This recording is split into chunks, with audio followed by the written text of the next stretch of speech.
Leçon récréative par rapport à tout ce que nous avons vu jusqu'à présent. Turtle, qui est un petit logiciel de dessin. En réalité, le turtle signifie tortue, alors qu'en réalité, visuellement, on voit simplement une petite flèche qui se déplace. Et comme le module math, bon, Turtle est un module qu'il faut alors charger comme on avait fait avec le module math, donc from turtle import, et permet de pouvoir télécharger la totalité du module.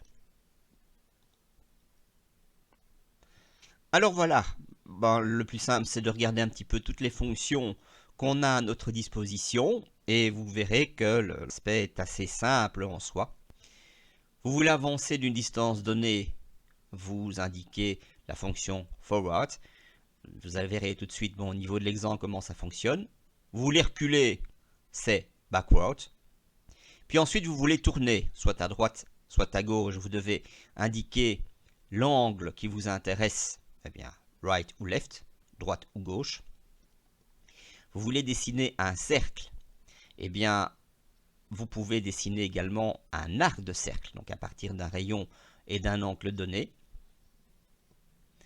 Vous pouvez vous déplacer à certaines coordonnées, mais attention, pour pouvoir vous déplacer correctement, il faut peut-être d'abord soulever le crayon avec Up, puis ensuite aller à l'endroit où vous souhaitez, avec Go To, avec les coordonnées X, Y, et puis abaisser le crayon Down. Et puis si vous désirez, ensuite vous pouvez demander Reset pour effacer tout le résultat. Ça c'est donc une première partie. La seconde partie, c'est la possibilité de pouvoir donner plus d'aspect avec les couleurs. Donc vous voyez que vous pouvez changer de couleur. Bon, de quoi il s'agit en réalité? Il s'agit simplement du trait en question. Vous pouvez, donc c'est un trio on va dire ici, demander de commencer un remplissage avec une couleur de votre choix. Et quand vous avez arrêté votre remplissage, il faut le dire.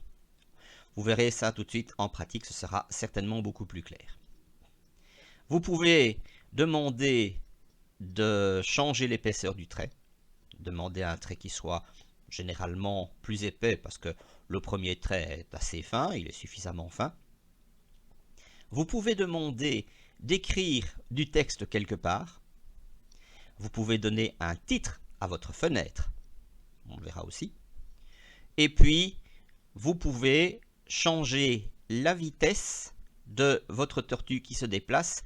Par défaut, ce que nous allons utiliser toujours, c'est celui qui est par défaut, c'est le normal. Vous pouvez demander qu'il se déplace plus lentement, vous pouvez demander qu'il se déplace plus vite, ça c'est au choix. Cela dépend un petit peu du type de dessin que vous voulez faire. Si le dessin est vraiment très grand et très long à faire, il y a intérêt alors à ce moment-là d'utiliser fast, tandis que bon, slow, ce serait peut-être plus dans l'aspect de démonstration, mais pas vraiment pour ce qui est de l'application.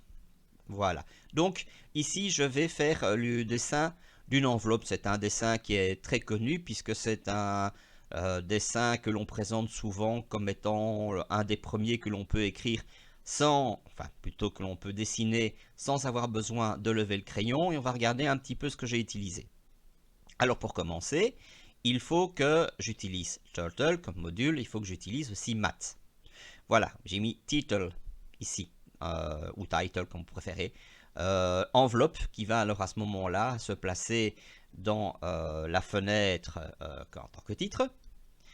J'ai proposé une distance de 150, comme ça je ne devrais pas à chaque fois choisir ce qui m'intéresse. Et puis j'ai mis toute série de choses. D'abord j'ai mis up, go to quelque part et puis down. Cet ensemble-là, c'est tout simplement pour dire, voilà, ce que je voudrais, c'est me positionner à un endroit bien précis pour commencer le dessin de mon enveloppe. Puis ensuite, vous voyez que je commence à demander un fill color, red. On va voir ce qui va apparaître en rouge en réalité. Donc, je commence par faire le begin fill, donc forward je vais tout droit, puis je tourne à gauche de 90 degrés, puis je vais de nouveau tout droit, toujours avec la même distance de 150, je tourne à nouveau à gauche, je fais tout le tour, et je tourne à gauche, donc normalement j'aurais fait un carré qui a la même longueur de à chaque fois de 150. Et puis après, je mis end fill. Cela, ça signifie tout simplement que l'intérieur de ce rectangle va alors à ce moment-là être en rouge. Je fais une nouvelle partie. Je tourne à gauche de 135 degrés. J'avance tout droit. Je fais la distance de départ 150 multiplié par la racine carrée de 2. C'est pour ça que j'avais besoin du module maths. Vous verrez après pourquoi est-ce que j'ai demandé ça. Après, je tourne à gauche de 90 degrés. Je demande maintenant que l'on prenne la couleur jaune pour le remplissage que je vais faire par la suite. Donc ça va de begin fill jusqu'à end fill ici. Donc je vais tout droit avec la distance multipliée par racine de 2 sur 2. Comme quoi, même si c'est récréatif, il faut malgré tout un peu chipoter avec les calculs mathématiques pour savoir exactement le type de distance que vous voulez quand vous faites une rotation pour toucher exactement un point dans le plan. Je tourne de nouveau de 90 degrés, je vais tout droit de la même distance. J'ai terminé pour ce qui est du mon remplissage. Je tourne à gauche et puis je fais un forward d fois racine de 2, c'est le même que celui-ci en fait, mais qui est dans l'autre sens. Bon, on va voir un petit peu le résultat maintenant. Voilà le résultat qui va apparaître. Voilà, donc voici le dessin que j'ai appelé l'enveloppe. J'ai désigné ici, j'ai pas mis D dans mon programme, je ne sais pas pourquoi, j'ai mis L, peu importe. Donc qui vaut 150, et donc je commence par me positionner ici à L moins des demi, c'est-à-dire que le 0,0 est en réalité au centre, et je me suis positionné quelque part ici pour être sûr d'avoir la bonne distance. Donc j'ai fait moins L demi, moins L demi, et voilà, je me positionne ici. Donc je fais fill color red, ça veut dire que tout ce qui va constituer une surface va alors à ce moment-là être rempli de rouge. Et c'est parti. Je commence par avancer de 150. Par défaut, c'est horizontalement, donc je vais de là jusque là. Après, qu'est-ce que je fais? On me dit que je dois tourner de 90 degrés. Je tourne. Voilà, c'est parti et j'avance de 150. Je retourne de nouveau de 90 degrés. C'est reparti. Donc, je vais jusque là. Je suis de nouveau arrivé ici au bout. Je vais de nouveau tourner à gauche de 90 degrés pour pouvoir descendre. Et j'ai terminé alors à ce moment-là mon contour, ma surface. Donc, c'est ici que je fais Enfill. Et donc, le contour à la surface intérieure est rempli de rouge. Ensuite, qu'est-ce que je dois faire? Je dois tourner de 135 degrés et avancer dans la diagonale. La diagonale, elle vaut donc la distance 150 multipliée par racine de 2. Donc, j'ai avancé jusque là. Une fois que j'ai fait ça, je tourne de 90 degrés, je monte jusque là. Notez que avant de faire ça, j'ai demandé de faire un remplissage fill color yellow. Maintenant que j'ai fait ça, j'ai avancé d'une distance de d fois racine de 2 sur 2. Je tourne de 90 degrés et avec une distance de racine de 2 sur 2. Voilà, remarquez que mon contour est terminé, donc ça veut dire que mon remplissage est terminé aussi. Je retourne de nouveau de 90 degrés et je fais ma petite distance ici de 150, multiplié par racine de 2. Et voilà pour ce petit dessin.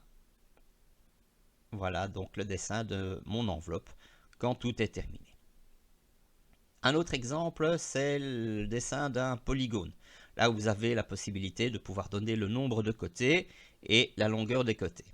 Alors, il y a une partie que je vais passer, c'est celle-ci qui est juste là pour pouvoir positionner exactement, donc vous voyez de nouveau mon crayon à l'endroit qui m'intéresse pour que la forme soit bien centrée. Ce qui va surtout nous intéresser, c'est d'abord cette partie ici, où je propose d'introduire deux données. D'abord n, le nombre de côtés, qui va me permettre de pouvoir connaître l'angle auquel je vais faire appel pour pouvoir faire mes différentes rotations. L'angle en question, c'est 360 divisé par n. Après, je vais demander que l'on indique quelle est la longueur des côtés, C, et c'est justement ce paramètre qui va permettre, moi de mon côté, de pouvoir déterminer exactement où je vais me positionner pour que j'ai ma forme qui soit centrée. Et puis alors, c'est parti. Donc, for e in range n, ça veut dire que par rapport au nombre de côtés, il va faire la chose 6 fois, c'est-à-dire qu'il va avancer de la longueur qui m'intéresse, donc le fameux côté, et puis il va tourner à gauche de l'angle qui a été calculé, qui dépend justement donc du paramètre n. Une fois qu'il a fait ça, je n'ai pas assez de place, donc j'ai continué ici. Donc ici, j'ai le R qui me permet de pouvoir trouver l'endroit exact où je veux commencer un cercle qui va donc faire le tour de mon polygone. Donc je vais ensuite lever mon crayon, le déposer à l'endroit 0 moins R, c'est-à-dire l'endroit où se situe le centre de mon cercle. Et puis je fais Down Color Red. Je demande que le cercle soit coloré en rouge. Je demande de faire le cercle de rayon R par rapport au centre que j'ai donné et je veux qu'il fasse 360 degrés. Donc il va faire tout le tour.